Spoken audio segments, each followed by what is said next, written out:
අච්චිරං වතයං කායෝ පඨවින් අධිසෙස්සති චුද්ධෝ අපේත විඤ්ඤානෝ නිරත්තංව කලිංගරං තී. පිනතුනි ධර්මදේශනාවේ මාතෘකාව හැටියට යොදාගත් ගාථා රත්නය ධම්මපද පාළියේ චිත්ත කියන වර්ගයේ සඳහන් වෙන ගාථා රත්නයක්. අපි බුදුරජාණන් වහන්සේ මේ ගාථා ධර්මයේ දේශනා කළේ තිස්ස කියන හාමුදුරුව අරමුණු කරගෙන. බොහොම කෙටියෙන් සිහිපත් කළොත් මේ ගාථා රත්නයේ මේ කය පිළිබඳව අපූර්ව කාරණාවක් කියනවා. මේ කයෙන් හිත කියන ධර්මතාවයේ එළියට ගියපු දවසට මේ කයින් කිසිම වැඩක් නැහැ කියන කාරණාව තමයි පැහැදිලි කරන්නේ. තිස්ස ස්වාමින් වහන්සේ මූලික කරගෙනයි මේ දේශනාව කරන්නේ. උන්වහන්සේ නිසා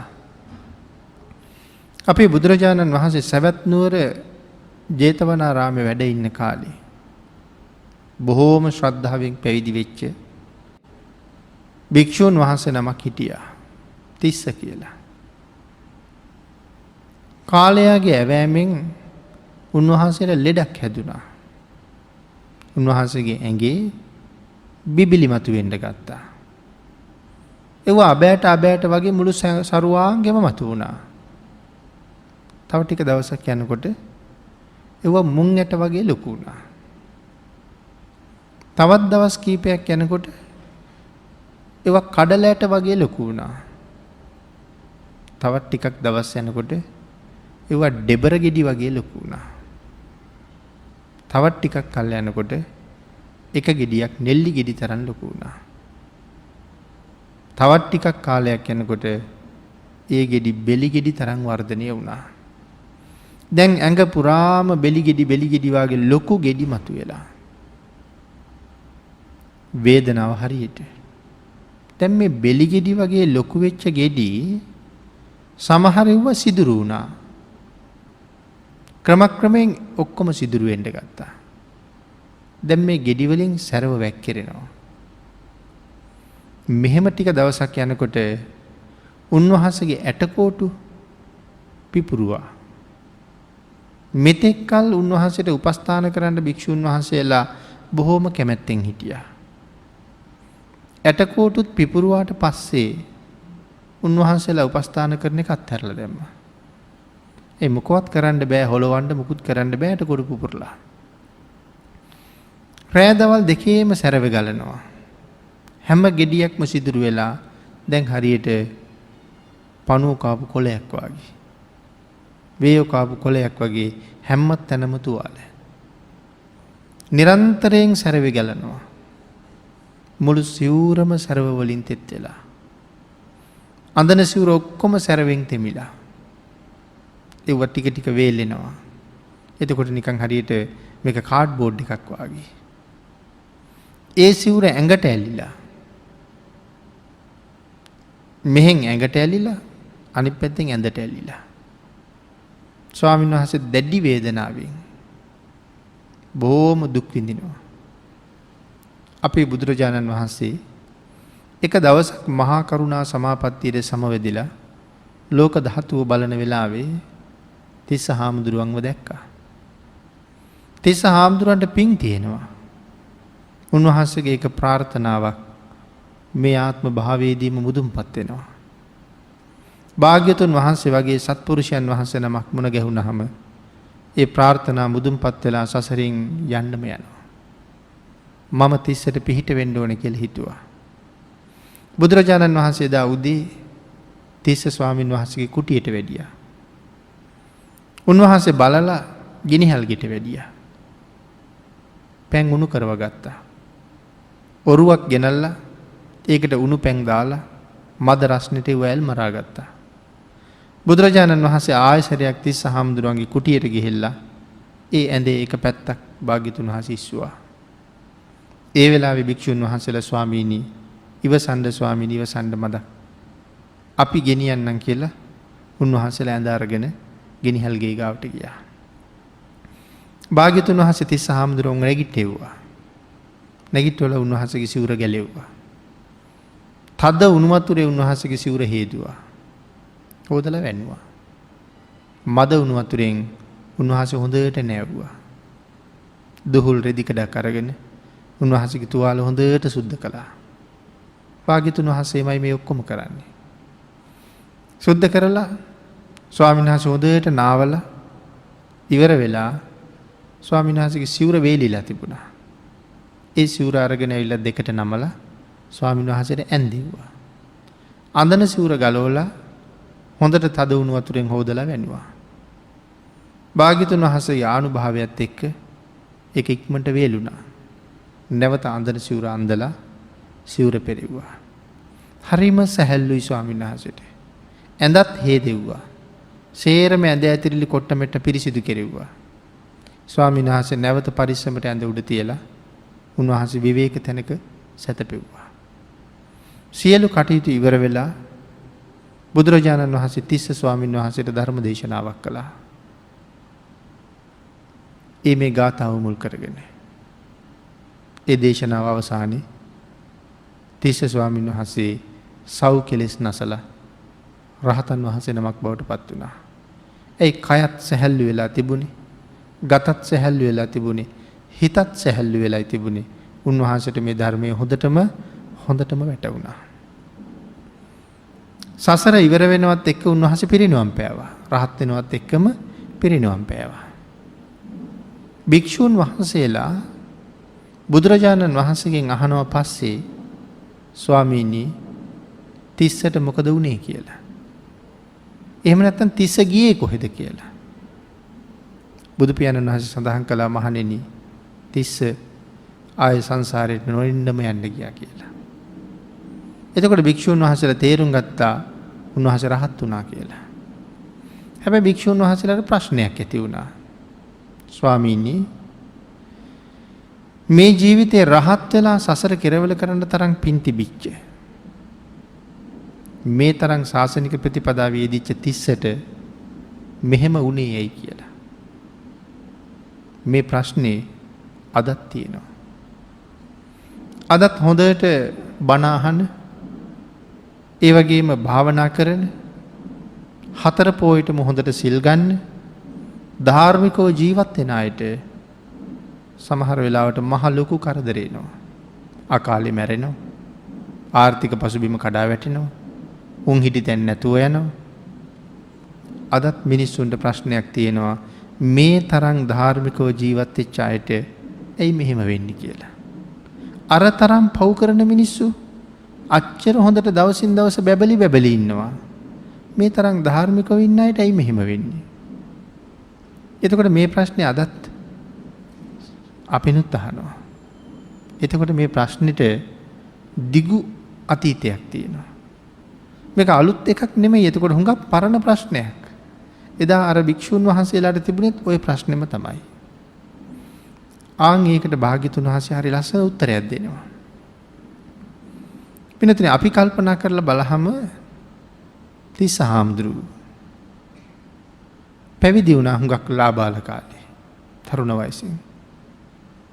එතකොට භික්ෂුන් වහන්සේ කෙනෙක් කියලා කියන්නේ නිතර බණ අහන හතර පොයට සිල් ගන්න අවස්ථාවක් ලැබිච්ච හැම මොහොතකම භාවනා කරගන්න ගිහි ශ්‍රාවකෙක් වගේ නෙමෙයි. පැවිදි වෙච්ච දවසේම තමන්ගේ මුළු ජීවිතේම රත්නත්‍රයට පූජා කරලා තියෙන්නේ.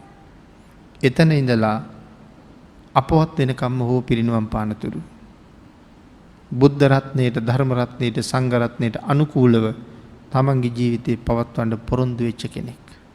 එහෙනම් අරට වඩා හුඟක් ඉහළින් ඉන්න කෙනෙක්. එහෙනම් ඒ තරම් ඉහළ ප්‍රතිපදාවක් පුරන්න ප්‍රතිඥා දීලා ඒ වෙනුවෙන් වීරිය වඩන තිස්ස ස්වාමින් වහන්සේගේ ආගේ අයට මෙහෙම වුණා නම් අපි වාගේ අයට කොහොම වෙයිද කියන කාරණාව අපිට හිතන්නවත් බැරුව යනවා. තම උදාහරණයක් සඳහන් කෙරුවොත් අපේ අග්‍ර ශ්‍රාවක මහමුගලන් මහරහතන් වහන්සේ මහා කල්ප අසංඛ්‍යයකුත් ලක්ෂයක් පාරමිතා පුරපු කෙනෙක්. නමුත් පිරිනිවන් පෑවේ තමන්ගේ ඇටකෝටු අබෑට තරමට කුඩු වෙන්න තැළුවට පස්සේ. එහෙනම් උන්වහන්සේට එහෙම මොකද වුනේ? මේ තරම් පාරමිතා පුරලා. උන්වහන්සේටත් එහෙම වුණා නම් මම කවුද? අපි කවුද කියන තැනට අපි යන්න වෙනවා. අපේ භාග්‍යතුන් වහන්සේටත් නොයෙක් පීඩාකාරී තත්ත්වයන්ට මුණ පාණ්ඩ සිද්ධ වුණා. භාග්‍යතුන් වහන්සේටත් එවන් තත්ත්වයකට මුණ පාණ්ඩ සිද්ධ වුණා නම් අපි ගැන කවර කතාද? එහෙමනම් මේ ලෝකේ මේ සියල්ලටම වඩා ඉහළින් ක්‍රියාත්මක වෙන යම් ධර්මතාවයක් තියෙනවා. ආන්ගේ ධර්මතාවයට බුද්ධඝමයේ කියලා තියෙන්නේ කර්මය කියලා. ඒක නවත්තන්න පුළුවන් කමක් නැහැ කාටවත්. විපාක දෙන තැන ඒක විපාක දෙනවමයි. එහෙමනම් තිස්ස ස්වාමීන් වහන්සේ මොකද්ද කරපු කර්මය? භික්ෂුන් වහන්සේලා ඇහුවා ඒක. භාග්‍යතුන් වහන්සේ සඳහන් කළා කාශ්‍යප බුදුරජාණන් වහන්සේගේ කාලේ මේ පිරිනිවන් පාපු තිස්ස කුරුළු වැද්දෙක්. කුරුල්ලෝ මරාගෙන ඇවිල්ලා විශේෂයෙන් කුරුල්ලෝ අල්ලගෙන ඇවිල්ලා කූඩු වල දාගෙන කවුරු හරි මස් ඉල්ලහම කුරුල්ලා මරලා මස් දෙනවා. කුරුල්ලෝ විකුණන්නේ නැතුව ඔක්කොම විකුණන්නේ නැතුව ටිකක් ඉතුරු වෙනවා. මෙයා මරලා තිබ්බොත් කුණු වෙනවා. ඉතුරු වෙච්ච කුරුල්ලන්ගේ කකුල් දෙක කඩනවා. ඇටකොටු දෙක තලනවා. තලලා තටු කඩනවා. තටු කඩලා තැනක දානවා. එතකොට ඒගොල්ලන්ට යන්න බෑ. පහුවදා ඒ කුරුල්ලෝ ගෙනල්ලා ආපහු විකුණනවා. ආන් ඒ කර්මය නිසා තමයි තිස්සට මේ විදිහට බිබිලි මතුවෙලා ඒව බෙලිගෙඩි වාගේ ලොකු වෙලා අන්තිමට ඇටකොටුත් පිපුරන්න යෙදුනේ. එක දවසක් මේ පව්කාර කුරුළු වැද්දාගේ ගෙදරට රහතන් වහන්සේ නමක් පිණ්ඩපාතේ වැඩියා. එදා මෙයා කල්පනා කරනවා මං හුඟක් පව් කරන කෙනෙක්. නමුත් මේ ආර්යයන් වහන්සේ අද මගේ ගෙදරට පිණිසිඟා වැඩලා. මට හොඳ අවස්ථාවක්. ගෙදර කෑම උයලා තිබුණා. ඒ වගේම කුරුළු මසුත් උයලා තිබ්බා. මෙයා කුරුළු මාංශ සහිතව උන්වහන්සේට දානයක් පූජා කළා. දානි පාත්‍රය පිළිගන්නලා මෙයා දන ගහගෙන වැඳගෙන කියනවා ස්වාමීනි අද මම මාංශ රසයක් සහිතව ස්වාමින් වහන්සේට දානි පූජා කරනවා. ස්වාමීනි ඒ කුසලයේ බලයෙන් මට අනාගතයේ දවසක ඔබ වහන්සේ භුක්ති විඳින උතුම් නිවන් රසයෙන්ම ප්‍රත්‍යක්ෂ වේවා කියලා ප්‍රාර්ථනා කළා. මේ ජීවිතේ ඒ පැතුම විපාක දෙන ආත්මේ. ඒකත් විපාක දෙනවා. කර්මයේ අවශේෂ භාගයත් විපාක දෙනවා. නිරේවල් වල ගිහිල්ලා දුක් විඳා. පාපයේ ඉතුරු වෙන කොටස තමයි මේ විපාක දෙන්නේ. මේක තමයි කර්මයේ ස්වභාවය. එතකොට මාංශ පූජා කරලත් රහත් බව ප්‍රාර්ථනා කළාද? ඒක මුදුන්පත් වුණාද? මේවා තවත් කෙනෙකුට සමහරලාට සමාජයේ ඇති වෙන තවත් ප්‍රශ්න. බොහෝ ධර්මදේශනාවල් වලින් එවන් ප්‍රශ්න වලට උත්තර සපයලා තියෙනවා. ඒ කාරණාවත් සාකච්ඡා කරන්න ගියොත් අපිට මේ ධර්මදේශනාවට තියෙන පොඩි කාලයක්. ඒ සැකේ ඇති වුණොත් සමහර කෙනෙක් හිතනවා පන්සිල් රකින්න බාධාවක් නෙමේද මාංශ අනුභව කරන එක. සීලයට බාධාවක් නෙමෙයිද ඒක කියලා. මෛත්‍රී භාවනාව වඩන්න පුළුවන් වෙයිද එහෙම කියලා. සමහර කෙනෙක් එහෙම ප්‍රශ්න නගනවා. හැබැයි ඒක නිවනට බාධාවක්, ඒක පාපයක් කියලා යම් කෙනෙක් දරනවා නම් ඒක අයිති වෙන්නේ සීලබ්බත පරාමාස කියන ගණේට. අපේ බුදුරජාණන් වහන්සේ එහෙම එකක් දේශනා කරන්නේ නැහැ. මධ්‍යම ප්‍රතිපදාව මොකක්ද කියලා දන්නේ භාග්‍යතුන් වහන්සේ විතරයි. මේ කාරණාවට චූටි උත්තරයක් දීලා ඉස්සරහට යන්න ඕනේ නිසා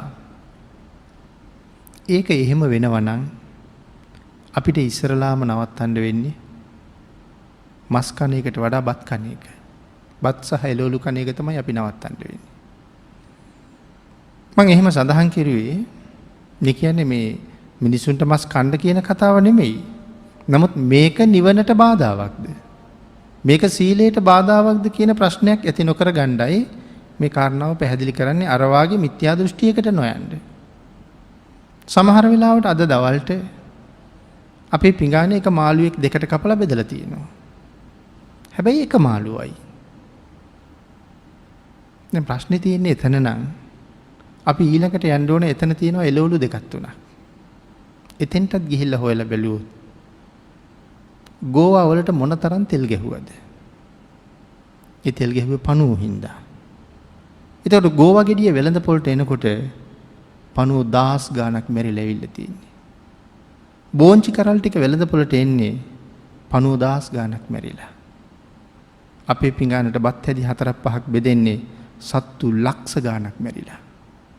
කුඹුරට වී ඇට ටික දාන්න කලින්ම කැටහිනවා. පණුවන් ඉඳලා කක්කුට්ටන් ඉඳලා ඔක්කොම මැරිලා යනවා. මේ මැරිලා යන්නේ මේ බත් හින්දා. ඊට පස්සේ ටිකක් වැවිගෙන එනකොට පණුව වහනවා. ඊට පස්සේ පණුවන්ට තෙල් ගහනවා. ඊට පස්සේ සමනල්ලු කියලා සත්තු වර්ගයක් වහනවා.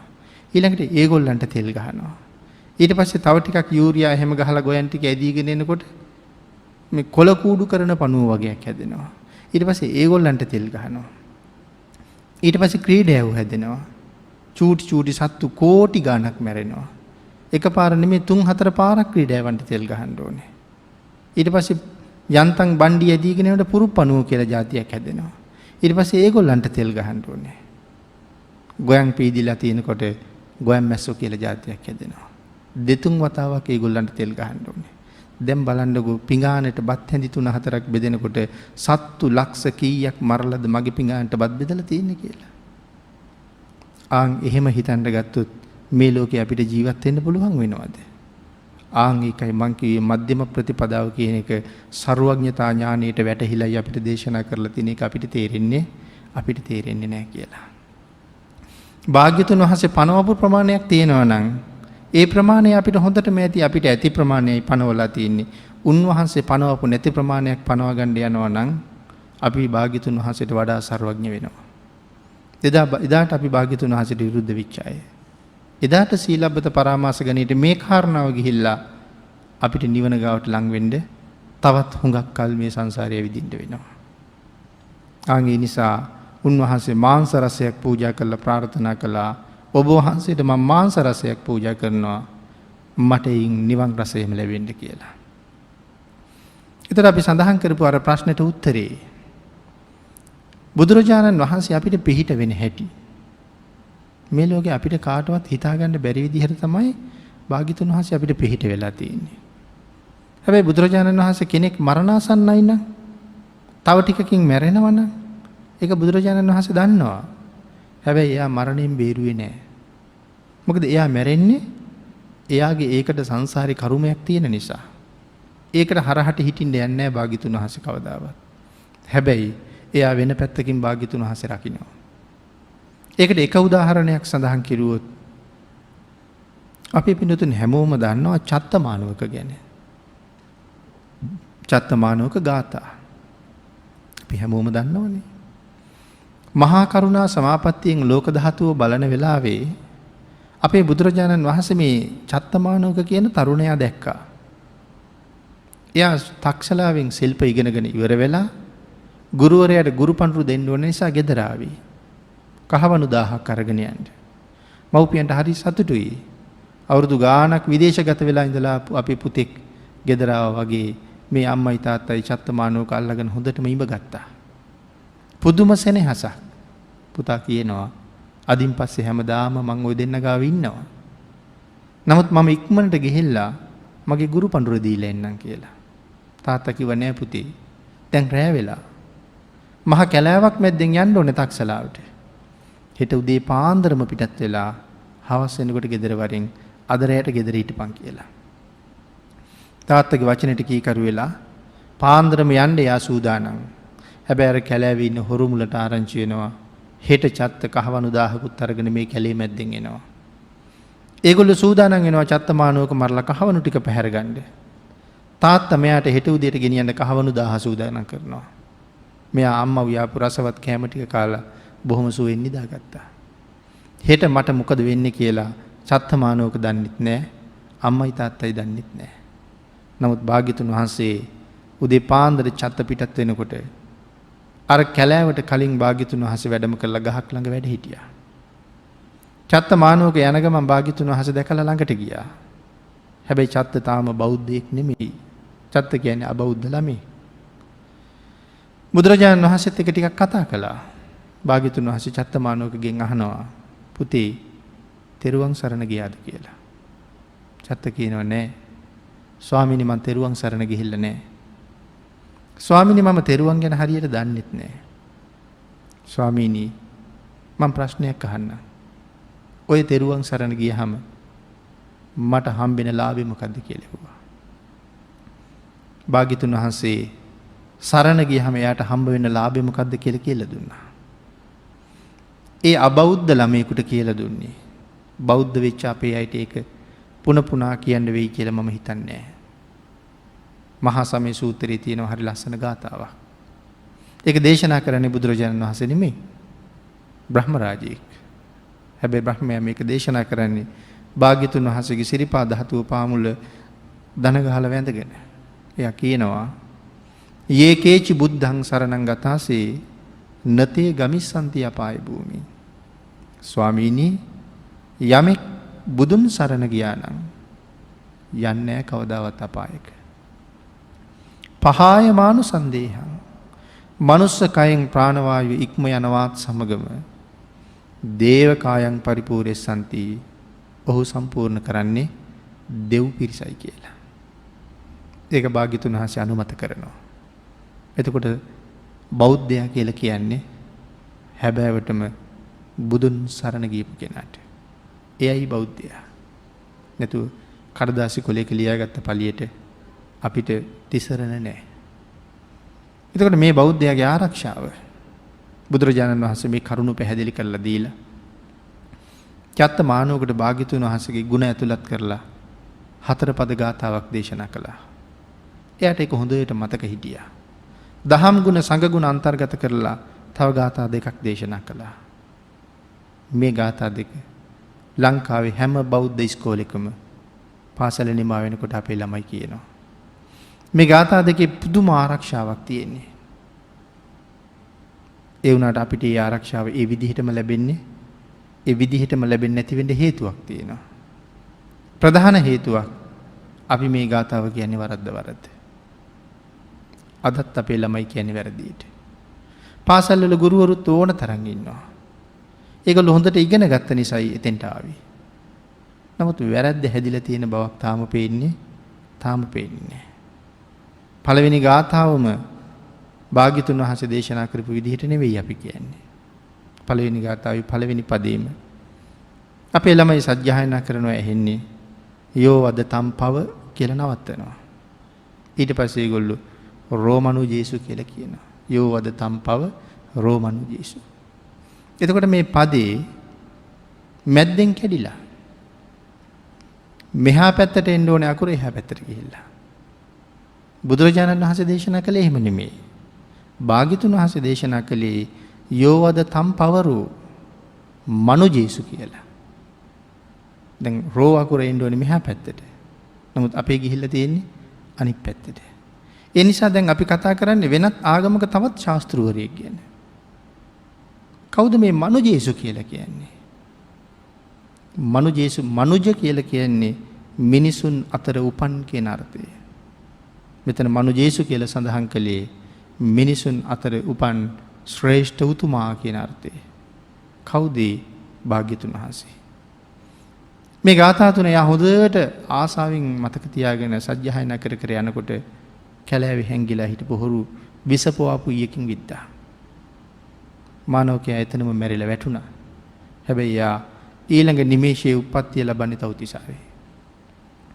භාග්‍යතුන් වහන්සේ කල්පනා කළා මේ කාරණාව ඇසුරු කරගෙන විශාල පිරිසකට ලොකු ආදර්ශයක් දෙන්න පුළුවන්. චත්තමානෝක තවතිසාවේ ඉපදුනා කියලා අපි දන්නවද? අපි දන්නේ නැහැ.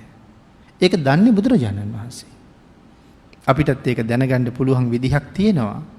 ඒ දැනගන්න පුළුවන් විදිහට යන්නේ කොහොමද කියලාත් භාග්‍යතුන් වහන්සේ අපිට කියලා දීලා තියෙනවා. ඒ ප්‍රතිපදාවේ ගමන් කරලා එතෙන්ට ගියොත් ඒ ධ්‍යාන අභිඥා ලබන තැනට આવොත් අපිටත් පුළුවන් අපිත් එක්ක ඉඳලා මැරිච්ච එක්කෙනා කොහෙද ගියේ කියලා දැනගන්න.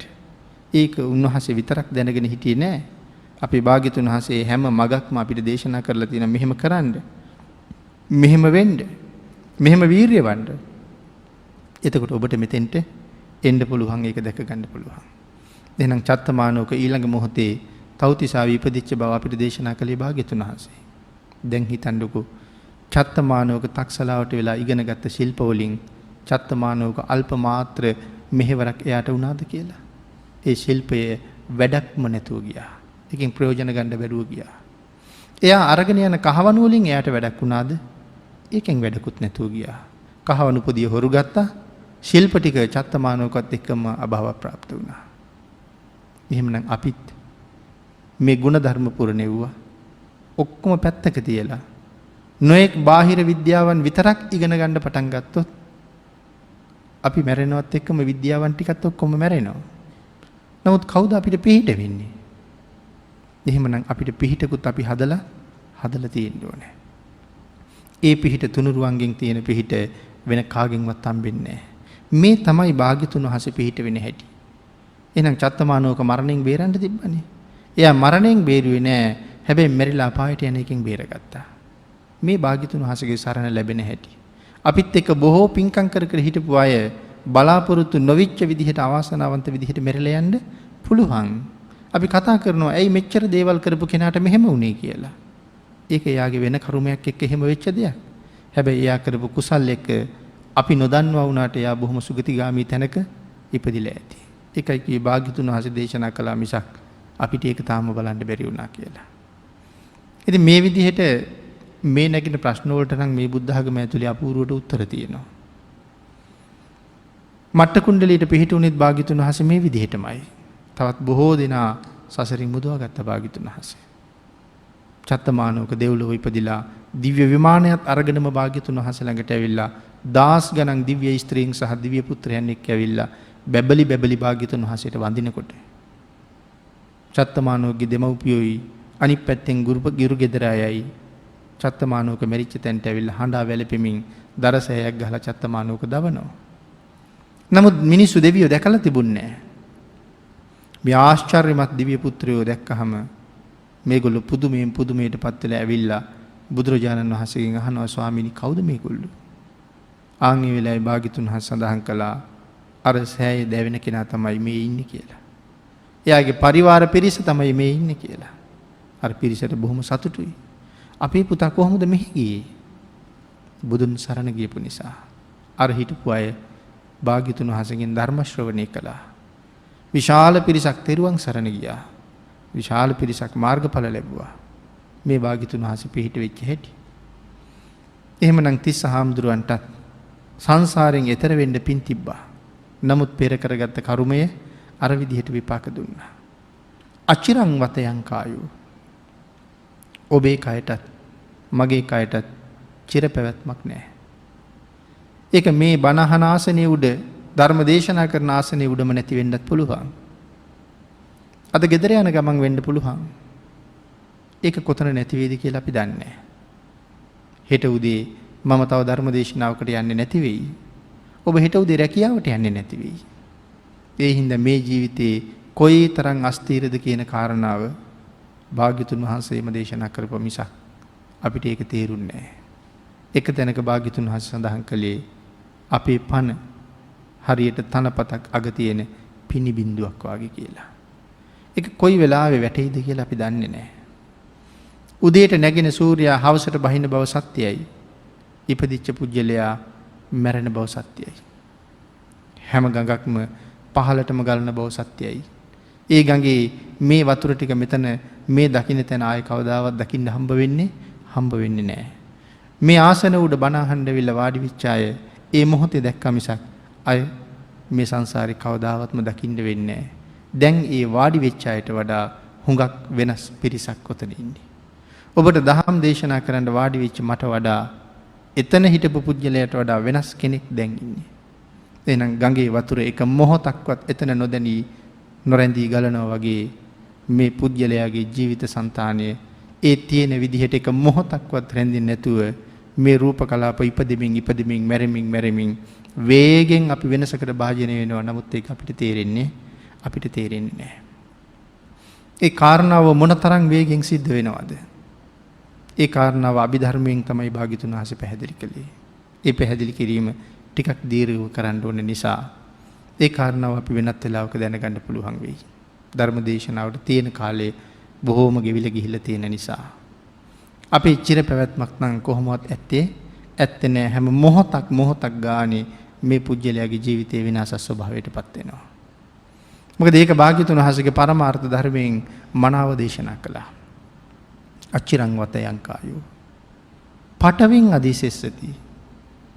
මේ චිර නැති කය යම් මොහොතක මේ කයින් ප්‍රාණවායුව දවසක එළියට යනවා. ආයුෂයයි උෂ්ණයයි විඥානයයි කියන තුන් දෙනා මේ කය අතහැරලා කොයි වෙලාවෙ පිට වෙයිද දන්නේ නැහැ. අපි ජීවිතේ කොයි වගේද මෙහෙම තිබුණට සඳහන් කළා මහ පිට්ටනියක් මැද්දේ කිසිම ආවරණයක් නැතුව දල්වලා තියෙන පහනක් වගේ කියලා. සිව් දිසාවෙන් හමන හුළඟින් ඕනෑම මොහොතක එක නිවෙන්න පුළුවන්. මේ ජීවිතෙත් කොහොම තිබුණත් ඕනෑම මොහොතක මරණයට යන්න පුළුවන්. ආයුෂයයි උෂ්ණයයි විඥානයයි කියන ධර්මතා තුන මේකෙන් පිට වෙන්න විතරයි තියෙන්නේ. චුද්ධෝ අපේත විඥානෝ කිවේකයි. නිරත්තංව කලින් කරා. ආන් එදාට මේ කය මේ මහ පොළොව මත ඇද වැටෙනවා. කොයි වගේද? පඨවින් අදිසෙස්සති කිව්වේ මහ පොළොව මත ඇද වැටෙනවා. නිරත්තංව කලින් කරා. හරියට වැඩකට ගන්න බැරි දර කෑල්ලක් වගේ. දර කෑලි වලින් අපිට වැඩ ගන්න පුළුවන් ගොඩක්. නමුත් දර කෑල්ල දිරලා ගිහිල්ලා පිටපැත්තේ පොත්ත තියෙනවා, ඇතුලේ පස් තියෙනවා. ඒ දර කෑල්ලෙන් අපිට වැඩක් ගන්න බැරි හින්දා අපි ඒ දර කෑලි අහකට දානවා. එහෙනම් වැඩකට ගන්න බැරුව අහක දාපු දර කෑල්ලක් වගේ මේ ආයුෂයයි උෂ්ණයයි විඥානයයි කියන ධර්මතා තුන යම් දවසක මේ කයින් පිට වුණා නම් එදාට මේ ශරීරයේ මේ මහ පොළොව මත ඇද වැටෙනවා. මේකෙන් කාටවත් ප්‍රයෝජනයක් නැහැ. මේක කෙලින් තියාගෙන පවත්වන්න පුළුවන් කාලේ මේ ජීවිතේට අපෙන් හොඳ සාධාරණයක් ඉෂ්ට වෙන්න ඕනේ. මේක චිර නැති කයක් බව ඇත්ත. මේක දෙතිස් කුණප කොට්ටාසයකින් පරිපූර්ණ බවත් ඇත්ත. නමුත් මේ කය උපයෝගී කරගෙනමයි මහරහතන් වහන්සේලා බිහි වුණේ. මේ කය උපයෝගී කරගෙනමයි ලෞතර සම්මා සම්බුදුරු ලෝකේ පහළ වුණේ. එහෙමනම් සසරින් එතර වීම හොයාගෙන යන අපිටත් මේ කයෙන් හුඟක් ප්‍රයෝජන තියෙනවා. ඒක විටින් විට කැඩෙනවා, බිඳෙනවා, paludu වෙනවා, තුවාල වෙනවා, වේදනාව ගෙනල්ලා දෙනවා, රිදෙනවා, ආය ප්‍රතිකර්ම කරනවා, නගා හිටවනවා. එහෙම කර කටයුතු කරන අපි ඒ කාරණාව අවබෝධ කරගෙන වැඩියෙන් කුසල් රැස් කරන්න ඕනේ. ලෝකේ හැම කෙනෙකුටම තියෙනවා නම් ආරක්ෂාවක් ඒ තුනුරුවන් ළඟ විතර බව භාග්‍යතුන් වහන්සේ මනාවම පැහැදිලි කළා. ආන්ගේ රත්නත්‍රයේ ආශිර්වාදය අරගෙන හරියටම තෙරුවන් සරණ ගියපු ශ්‍රේෂ්ඨ ජීවිතයක් තමන් ලබාගත් ජීවිතයට හැබෑම සාධාරණයක් ඉෂ්ට කරපු පුජ්‍යලේ බවට පත් වෙනවා. මේ ඇස් දෙක සංසාරේ හුඟක් පින් කරලා ලැබිච්ච ඇස් දෙක. මේ අත් දෙක, මේ කකුල් දෙක, හිතන්න පුළුවන් මනස, ඇහෙන කන් දෙක, මේ ඉන්ද්‍රියන් සසර පින් කරපු නිසා ලැබිච්චා. නැත්තම් හැමෝටම මෙහෙම දේවල් ලැබෙන්න ඉපේ. සමහර අයගේ ඇස් පේන්නේ නැහැ. උපතින්ම පේන්නේ නැති අයත් ඉන්නවා. ඉපදිලා ටික කාලෙකින් නොපෙනී යනවා. හැමෝටම කතා කරන්න පුළුවන් උනේ නැහැ. හැමෝගෙම කන් ඇහුනේ නැහැ. පිරිසකට ඇහුණා, පිරිසකට ඇහුන්නේ නැහැ. එහෙම උනේ තම තමන් රැස් කරගත්ත කුසල ධර්මයන්ට අනුව. ඒ කුසල් ඔක්කොම රැස්ුනේ සසර පුරාම තුනුරුවන්ගේ ආශිර්වාදයේ ඔස්සේ කටයුතු කරපු අපි. අබුද්ධෝත්පාද කාලවල ඉපදිලා අපි හුඟක් පව් කළා. සංසාරේ කරගත්ත පව් ඔබත් මමත් ගාව හරියට තියෙනවා. මනුස්ස ජීවිතයක විපාක දෙන්න බැරි හින්දා ඒ පව් අපි දිහා බලාගෙන ඉන්නවා. අවස්ථාව ආපු ගමන් විපාක දෙන්න. ඊළඟ හුස්ම ටික අපි පිට වෙලා යනකොට ඒ පව් අපිට සේන්දු වෙන්න පුළුවන්. හැබැයි ඒගොල්ලෝ ලං වෙන්න කලින් මේ ජීවිතෙන් අපි ගොඩක් කුසල් පුරව ගන්න ඕනේ. ලැබු ගින්නක් වාගේ අපි සංසාරේ කරපු කර්ම ප්‍රවාහයේ අපි දිහාට ටිකින් ටික ළඟා වෙනවා. නිකන් අපි හිටියොත් අපි කරන්නේ ලැබු ගින්න දිහාට අපි දුවනවා වගේ. නමුත් සාමාන්‍ය ජීවිතේ වෙන්නේ ගින්න එනවා කියලා ආරංචි වුණොත් පැනලා විරුද්ධ පැත්තට දුවනවා. අපිත් මේ ඉන්න විදිහට ඉන්නවා නම් අපි ගින්න පැත්තට දුවනවා වෙන්නේ. විරුද්ධ පැත්තට යන්න නම් තුනුරුවන්ටමයි කීකරු වෙන්න වෙන්නේ. තනපත් අග තියෙන පිනිබින්දු හරි මාස්තිර බව ඇත්ත. ඒ වුණාට උදේ පාන්දරට හිරු එළියේ වැටිච්චාම මේ පිනිබින්දු හරි ලස්සනට බැබලෙනවා. පාට මැණික් එබ්බුවා වගේ. හැබැයි ඒ අස්තීර පිනිබින්දුවට ඒ තරම් ලස්සනක් හම්බුනේ සූර්යාගේ ආලෝකයේ වැටිච්ච හින්දා.